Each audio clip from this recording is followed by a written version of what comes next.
Ya, kembali di Q&A pemirsa, masih bersama Pak Mahfud MD. Pak, kita langsung buka box lagi. Kali ini pilih nomor berapa, Pak? 9. 9, kita buka box nomor 9.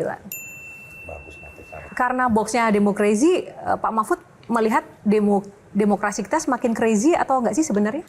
Ya menurut saya semakin crazy karena gini, enggak, maksud saya demokrasi itu kan ada pembagian tugas ya, pembagian wewenang antara lembaga ini dan lembaga ini. Sekarang nampaknya juru bicara lembaga eksekutif itu ada di legislatif.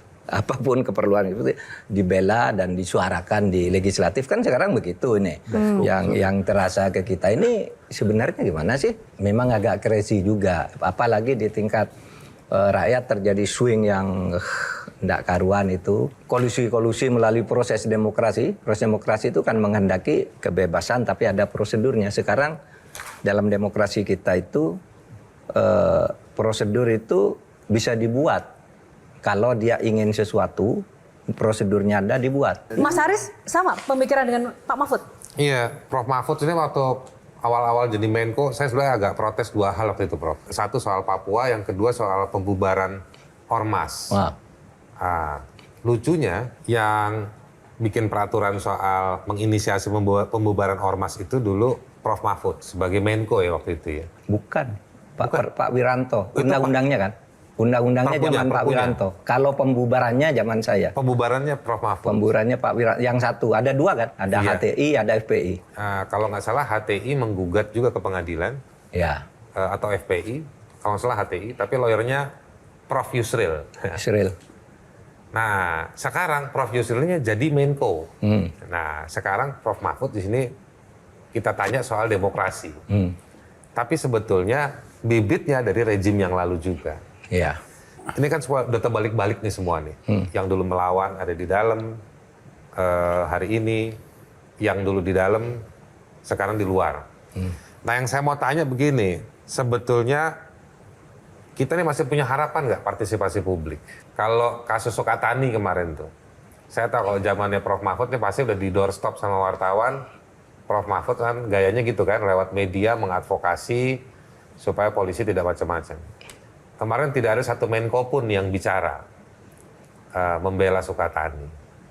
Ini akhirnya polisi-polisi itu jalan.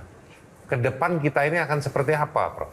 Saya tidak Termasuk tahu. yang tinggi-tingginya juga nih ya, yang ahli-ahlinya di dalam, di luar, segala macam. Ya itu. Saya sih di luar dan di dalam kan sama aja. Dulu ketika sebelum saya jadi Menko, saya juga vokal tentang HTI.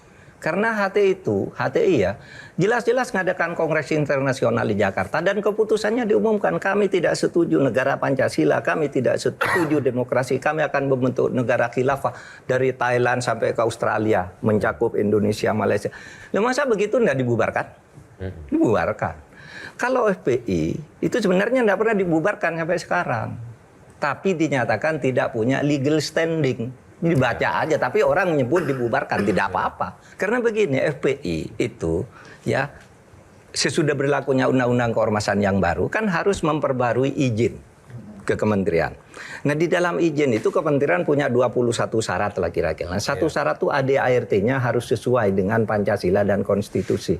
Di situ ada isinya yang tidak sesuai. Pemerintah bilang, tolong dong ganti nih ADART-nya. Pasal sekian, pasal sekian. Itu enggak mau. Bukan berarti tidak memenuhi syarat undang-undang. Terus sampai terjadi perdebatan, kita tidak membubarkan. Kalau begitu solusinya saya bilang jangan dibubarkan. Bilang saja tidak punya legal standing. Tidak boleh menjadi sebuah badan hukum yang yang mengatasnamakan sebuah badan hukum bertindak. Sehingga ini tidak punya kewenangan bertindak atas nama sebuah organisasi. Mereka sendiri nantang waktu itu. Kami tidak perlu izin pemerintah karena izin pemerintah itu Dewan Suronya tuh Pak Musin bilang gitu. Tidak perlu izin pemerintah kan cuma untuk uang. Kami tidak butuh uang. Ya sudah. Nambahin aja, Prof. Secara psikologis masyarakat masih takut. Misalnya pilkada kemarin didatengin polisi-polisi, mereka akhirnya ikut apa yang diminta.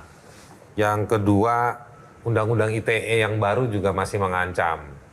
Prof kan juga menginisiasi penafsiran, tetapi penegakan hukum juga bablas lah.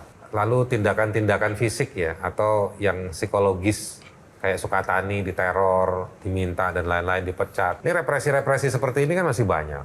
Masih banyak. Ada buzzer diangkat juga jadi dirjen atau jadi petinggi di kementerian. Iya. Kan orang makin takut. Pak Prabowo kan dulu kan bagian yang Prof koordinir juga kan sebagai Menko kan. Iya, iya. Ya kita harus optimis karena begini, negaranya negara demokrasi. Meskipun ada teror-teror tadi, tapi secara umum kita kan bebas bersuara. Yang kedua, kalau negara demokrasi itu menghendaki terjadinya sirkulasi kekuasaan. Situasi kekuasaan itu artinya secara periodik ada pergantian kekuasaan berdasar penilaian rakyat. Nah kita masuk dari situ aja. Sekarang kita berjuang sebisa mungkin, nanti 5 tahun lagi mari kita pilih orang yang bisa memberi janji yang lebih bagus gitu.